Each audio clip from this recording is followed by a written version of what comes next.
Buenas noches, soy la doctora Anissa Lajara, médico asistente del Hospital de Lima Este Vitarte. El día de hoy vamos a hablar de otitis externa, otitis media e hipoacusia. Muy bien. Comenzando con lo que es otitis externa, vamos a hacer un breve repaso de lo que es la anatomía del conducto auditivo externo.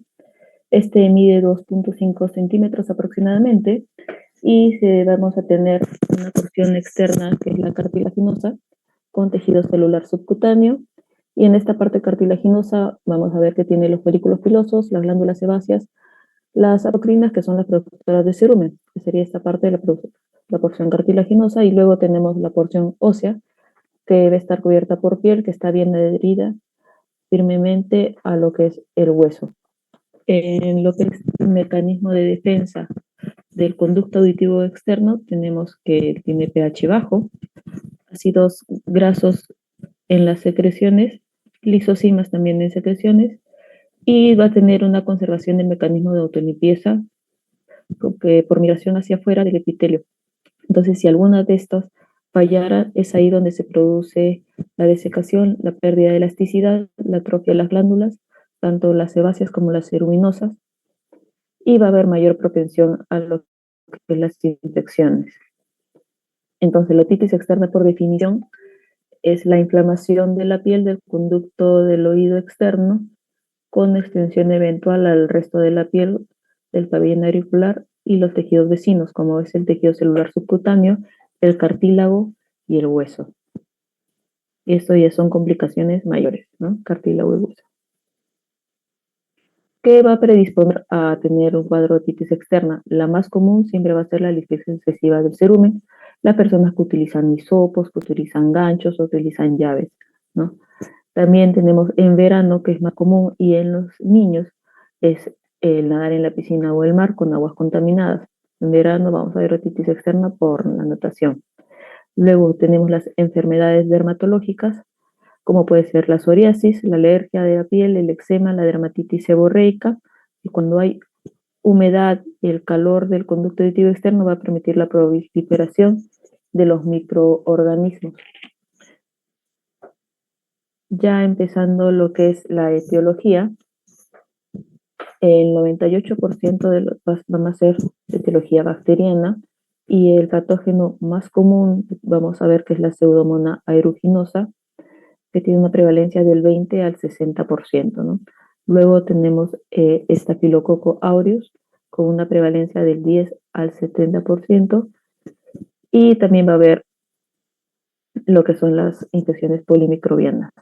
Más raro vamos a ser las micóticas, que en un 2%, siendo el Aspergillus en 60-90% y la Cándida vamos a ver en 10 a 45%. En las inflamatorias no infecciosas vamos a ver las dermatitis seborreicas, las que son las reacciones alérgicas y los eczemas, y luego tenemos lo que son las infecciones mixtas. Mayormente primero se da un cuadro de otitis bacteriana. Cuando esto no se ha tratado, ahí entran las otitis micóticas. En la otitis externa, los signos y los síntomas, tenemos el prurito, que es más característico en una otomicosis.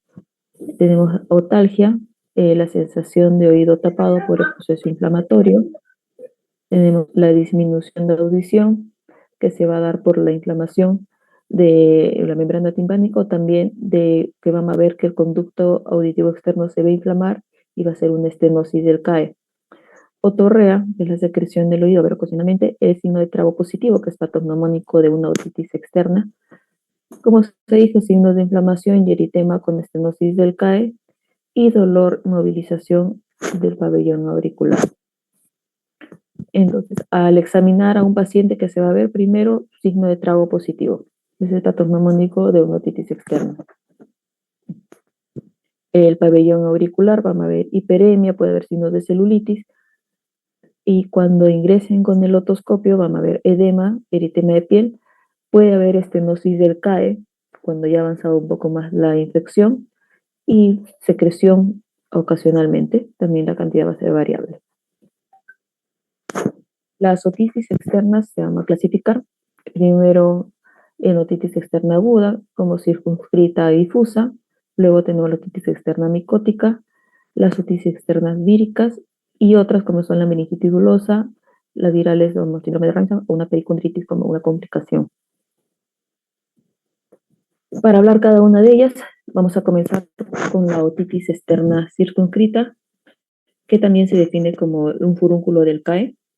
Es raro que se infecten varios folículos y que aparezcan amplias zonas de afectación.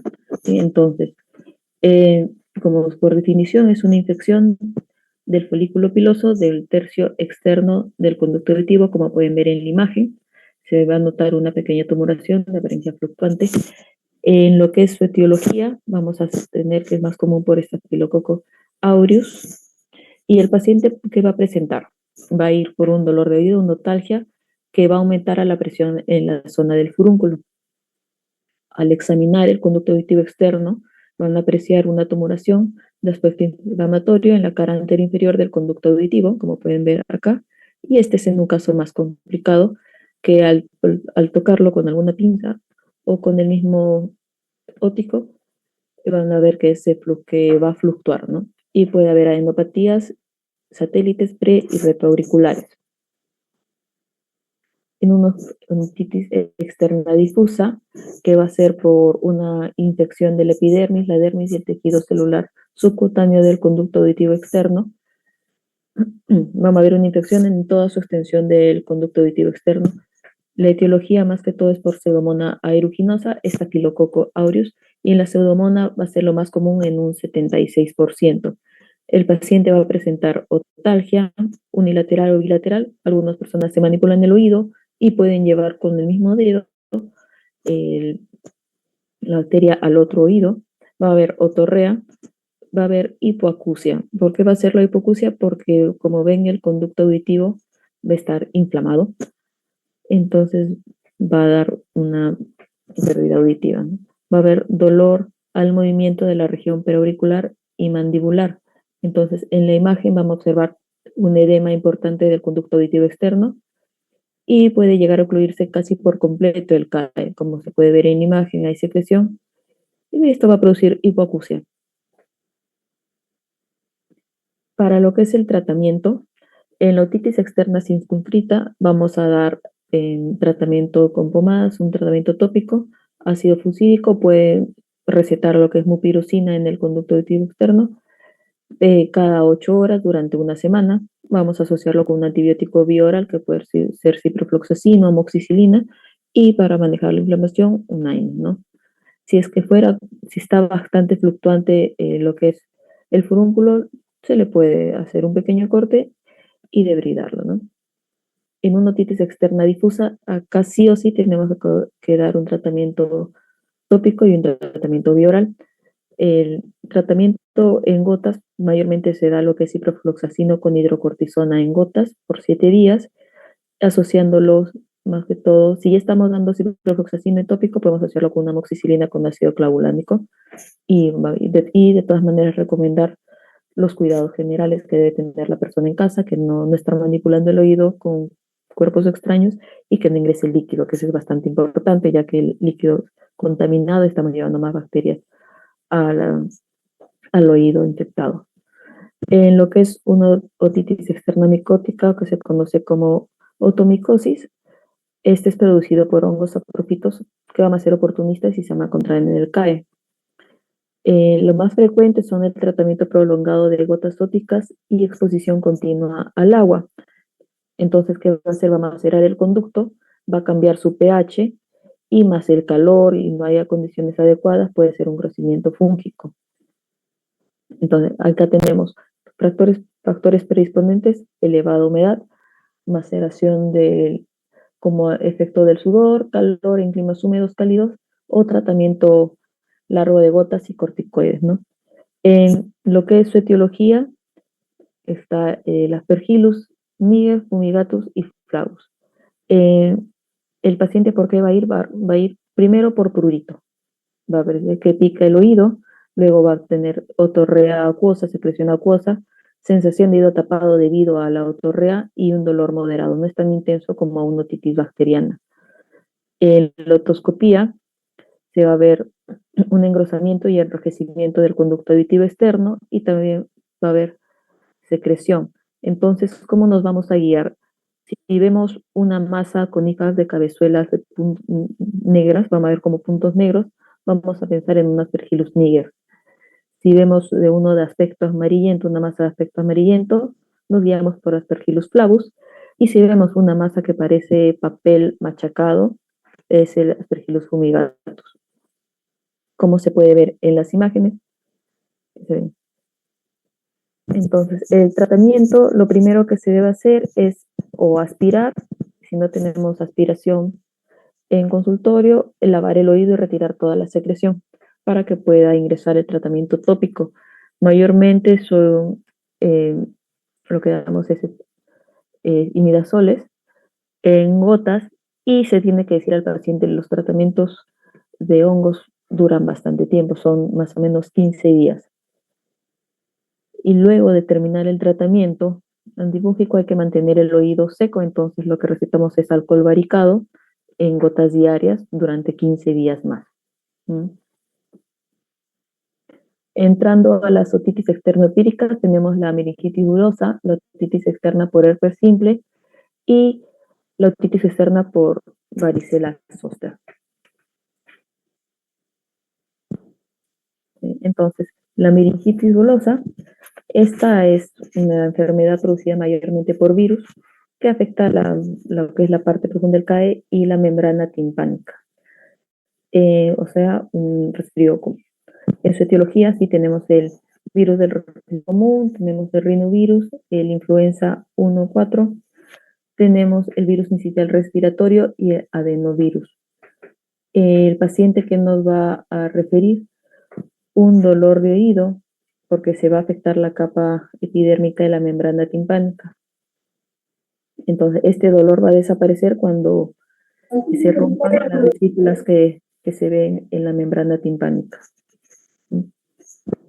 Entonces, como ven en las fotos, son vesículas de contenido pseudimático, también puede ser vesículas con contenido purulento. Y eso es lo que en la otoscopía, como dice en la diapositiva, meflistemas, contenido pseudimático, que va a afectar la capa epitelial del tímpano. El tratamiento acá es dar igual gotas antibióticas con corticoide, tratamiento tópico, ciprofloxacino con hidrocortisona, y podemos asociar claritromicina por 7 días. En la otitis externa por herpes simple, más que todo se da en personas inmunocomprometidas, asociándose también a diferentes estadios de SIDA o enfermedades hematológicas. El paciente que va a presentar otalgia, prurito y van a aparecer costras que van a desaparecer del 7º al 10º día.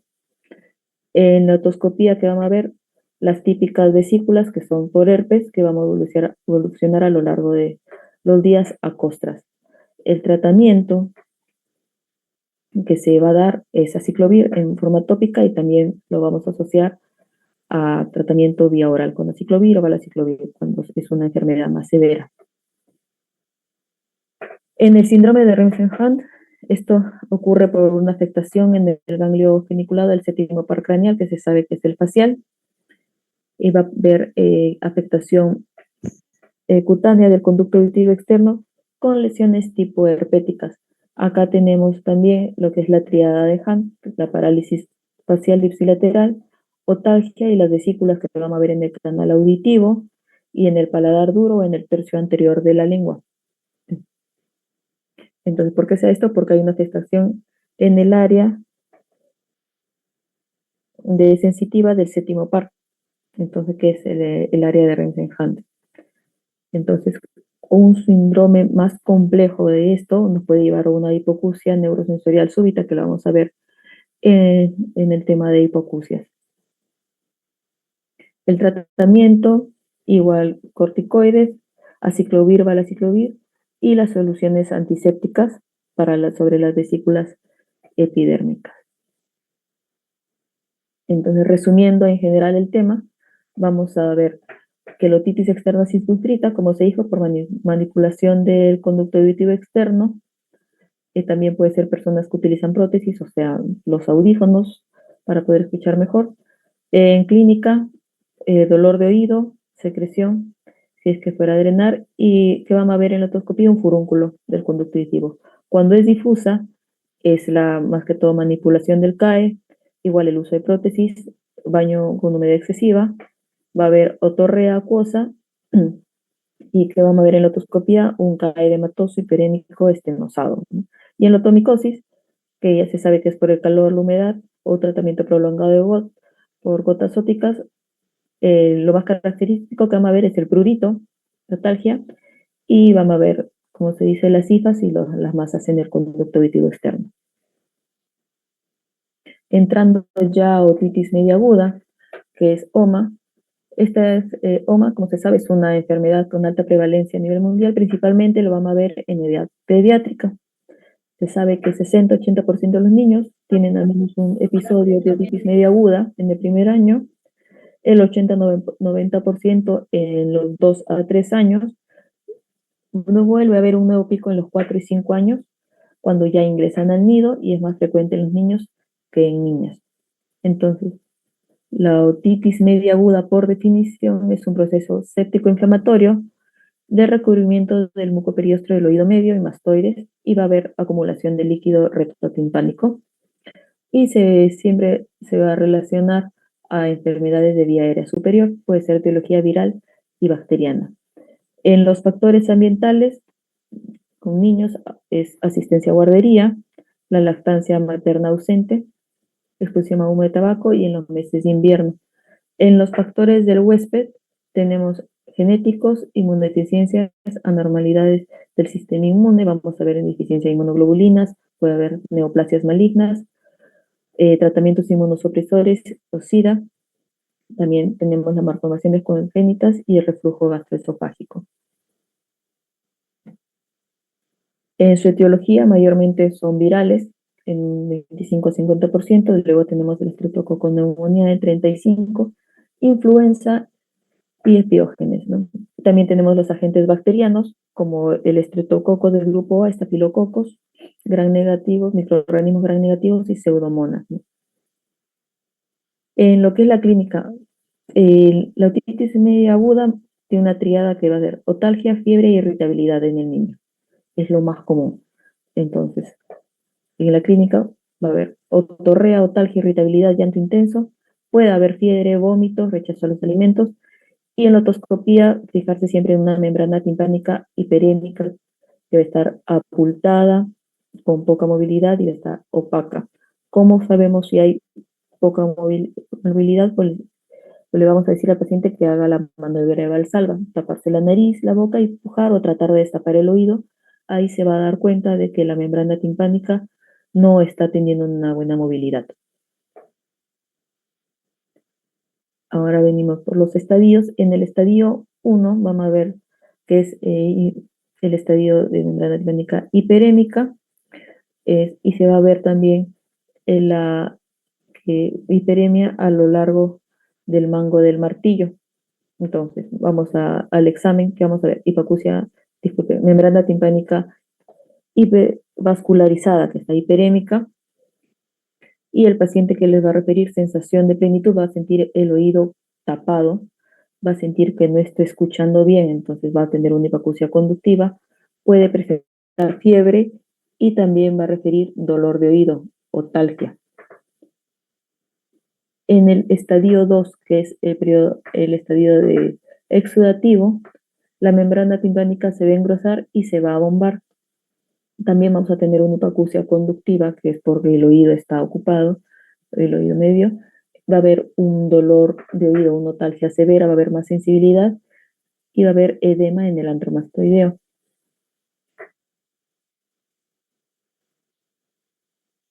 Y viene el estadio 3, que es la supuración, es acá donde se perfora de manera espontánea la membrana timpánica y va a salir un líquido cero sanguinolento o puede ser mucopurulento. El dolor va a disminuir porque ya está drenando. También si hubo un cuadro de fiebre, también va a remitir. Y lo que sí se va a notar más es la pérdida de audición. El paciente va a repetir que está escuchando menos, y eso es porque ha tenido su perforación timpánica. Y el estadio 4, que es la acualescencia, acá se van a formar cavidades irregulares, como se puede ver en las imágenes, en la membrana timpánica. Son cavidades irregulares más grandes. Vamos a ver, el oído va a continuar supurando hasta que va a haber un engrosamiento del mucopediostro y va a obstruir el libre drenaje de las secreciones, ¿no? Entonces, en la otitis media aguda, que va a haber más un dolor de oído y va a haber un enrojecimiento intenso de la membrana timpánica, a diferencia de la otitis externa. ¿Cuándo vamos a ver una otitis media confirmada? Cuando hay otorrea de aparición en las últimas 24 o 48 horas, o un dolor fuerte y la membrana timpánica va a estar enrojecida y va a presentar un abombamiento. Una OMA probable es sinotalgia, pero se va a notar el exudado y enrojecimiento. Y para el tratamiento, mayormente en niños, damos dosis de amoxicilina en sí de 80 a 90 miligramos, dosis altas. ¿Por qué? Porque ellos tienden a hacer mastoiditis. Entonces, iniciamos la amoxicilina unos 7 días en dosis de 80 a 90 kilopeso. Y también en adultos se podría dar la amoxicilina. Acá, por la resistencia, damos la amoxicilina con ácido clavulánico o claritromicina, igual de 5 a 7 días, con los cuidados generales, que es que no ingrese el líquido al oído, no manipulación, no utilizo audífonos. Si es que no respondiera al tratamiento de amoxicilina ácido clavulánico, podemos ir a cefuroxima, o en cuadros que vemos que está más complicado, a levofloxacino durante 7 días. ¿Alguna pregunta sobre otitis?